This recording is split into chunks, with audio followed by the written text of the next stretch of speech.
নমস্কার বন্ধুরা। তো দিনটি ছিল রবিবার, আর আমরা সবাই মিলে ঘুরতে যাচ্ছিলাম কোচবিহার রাসমেলাতে। তো সেখানে গিয়ে আমাদের সাথে কি হলো, কীভাবে কাটালাম দিনটা, সবই তোমাদের সাথে আমি শেয়ার করব, যার জন্য তোমাদের সম্পূর্ণ ভিডিওটা দেখতে হবে। তো এটা দেখো আমাদের বাড়ির সামনের রাস্তা, আর আমাদের বাড়ি গ্রামে। আর আমার সত্যি কথা বলতে গ্রামের পরিবেশ খুবই ভালো লাগে। এই যে দেখো রাস্তায় যেতে যেতে কয়েকটা ক্লিপস তুলে ধরলাম তোমাদের সাথে। আর আমরা কোচবিহার যাচ্ছিলাম হলদিবাড়ি বেলতলি ব্রিজ দিয়ে। তো এই দেখো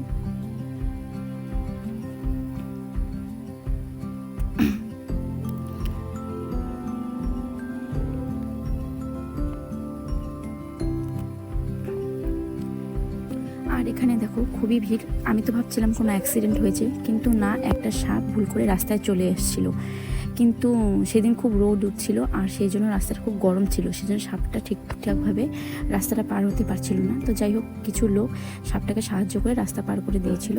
এই দেখো আমাদের হলদিবাড়ির জয়ী সেতু, এদিক দিয়ে আমরা যাচ্ছিলাম কোচবিহার রাসমেলায়। দেখো আমার তো খুবই ভালো লাগে এই জায়গাটা। আমি এর আগে অনেক কয়বার আসছি, কিন্তু তখনকার সেই ভিডিও ক্লিপগুলো তোমাদের সাথে শেয়ার করতে পারিনি, আর তাই এখন করলাম। আর তোমরা কে কে আসছো জয়ী সেতুতে, সবাই তাহলে কমেন্ট করে জানাবা।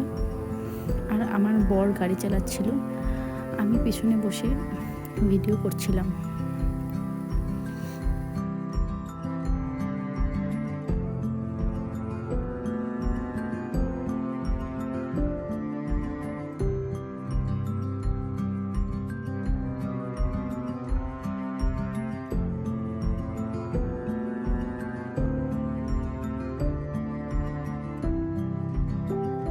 তারপর আমরা জামালদায় গাড়ি থামিয়ে জামালদার বিখ্যাত সেই মিষ্টির দোকানে গিয়ে রসগোল্লা আর আমদই খেয়েছিলাম।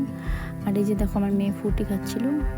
তারপর আমরা সবাই সেখানে টিফিন করে আবার গাড়ি নিয়ে বেরিয়ে পড়েছিলাম রাসমেলার উদ্দেশ্যে। আর মাঝে আরেকটা ব্রিজও পড়েছিল, কিন্তু এই নদীটার নাম কি সেটা আমি জানি না। তো যাই হোক, তোমাদের সাথে শেয়ার করলাম।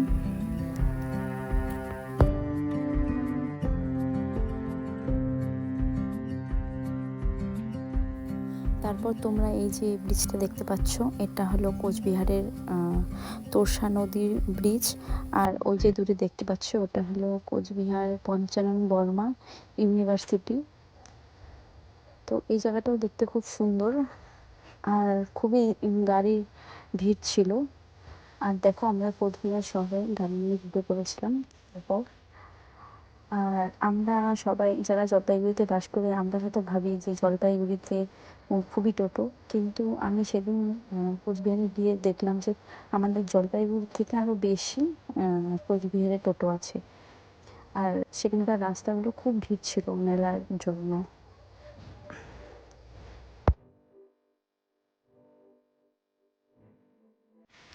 তারপর দেখো ওই যে আমরা মেলায় ঢুকেই পড়েছি। আর তখন বাজছিল দুপুর 2টা। তখন থেকেই খুব ভিড় ছিল। এটা শুধু মেলার রাস্তাটা, এখানে দোকানপাট অনেক আগে হয়তো বসে গেছে। তো দেখো আমি কিন্তু আমাকেও নিয়ে গেলাম আমার ফেসটা।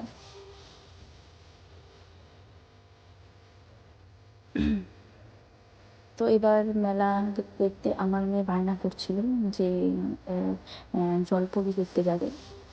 তো কী করবো, মেয়ে বায়না তো রাখতেই হবে। তো আমি বড় করে দেখো করে দিয়েছিলো, আর আমি ভিডিও করছিলাম। আর রাস্তায় দেখো কি সুন্দর ফুলের দোকান দিয়েছিল। আর এইদিকে এই যে এইখানে দেখতে পাচ্ছ, এটার নাম কি আমি জানি না। তো আমার বড় বলছিল যে এখানে উঠবা নাকি। তো আমাকে যেহেতু ও পয়সাও দেয় ওঠার জন্য, তাও আমার দরকার নেই। সত্যি কথা বলতে আমার খুবই ভয় লাগে। এটা নাগরদোলা, আমি আগ অব্দি এটাতে উঠি নাই। আর নাগরদোলাতে অত বড় নাগরদোলাতেও আমি উঠি নাই। আমি এখানে দিন উঠবও না, এটা আমার প্রতিজ্ঞা। তো এই যে এদিকে দেখেন, এখানে হয়তো ম্যাজিক শো হচ্ছিল এখানে।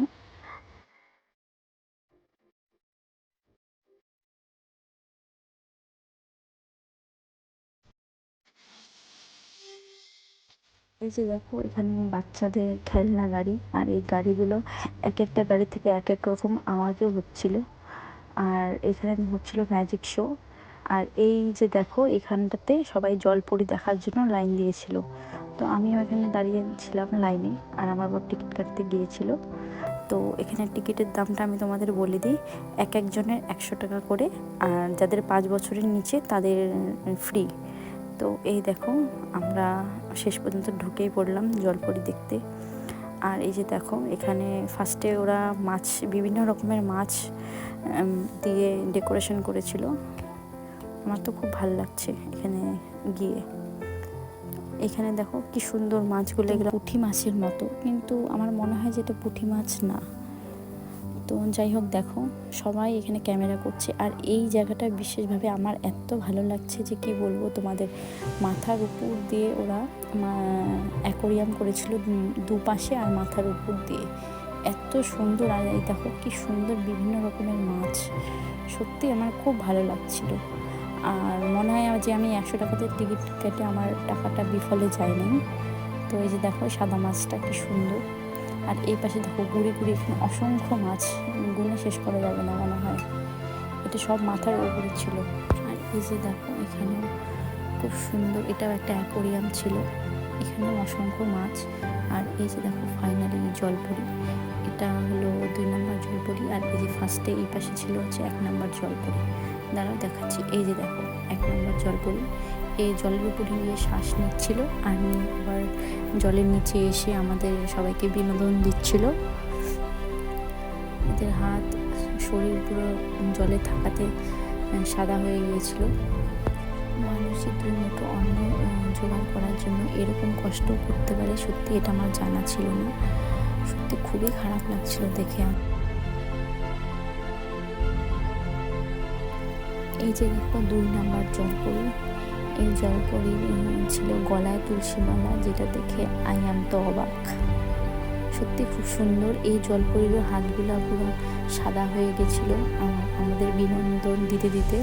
তো তারপর মেলায় অনেক ভিড় বাড়ছিল, সেই জন্য আর ভিডিও কোনো ক্লিপস নিতে পারিনি। তো এই যে দেখো আমরা মেলা থেকে বাড়ি যাচ্ছি। তো আজকের মতন টাটা, বাই বাই।